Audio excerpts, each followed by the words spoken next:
धीरे धीरे तापमात्रा वृद्धि पाउथुबा बेले एबेबी राज्यर किछि स्थान रे हालुकारू मध्यम धरणर वर्षा नहीं पूर्वानुमान करिछि पाणीपाग विभाग एवं एहाकु नहीं अलर्ट मध्य जारी करा जाइछि।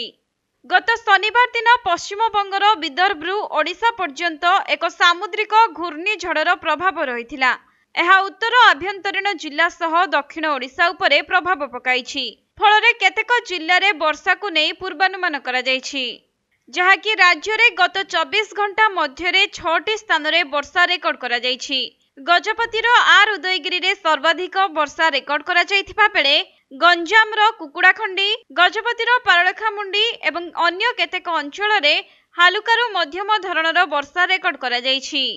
सेहिपरि आज पई 7टी जिल्ला को वर्षा अलर्ट जारी करिछि पाणीपाग विभाग एवं कंधमाल, कलाहांडी, रायगड़ा, नवरंगपुर, कोरापुट, गजपति, मालकानगिरी आदि जिल्ला रे हालुकारू मध्यम धरणर वर्षा होई पारे। तेबे एहा परे मार्च 12 और 13 तारिख रे अधिकांश स्थान रे पाग सुखिला रहिबार संभावना रहिछि।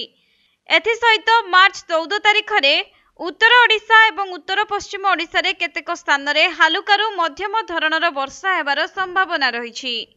सेहिपरि मार्च 15 एवं 16 तारिख रे मध्य 7टी जिल्ला पई वर्षा अलर्ट जारी करिछि पाणीपाग विभाग।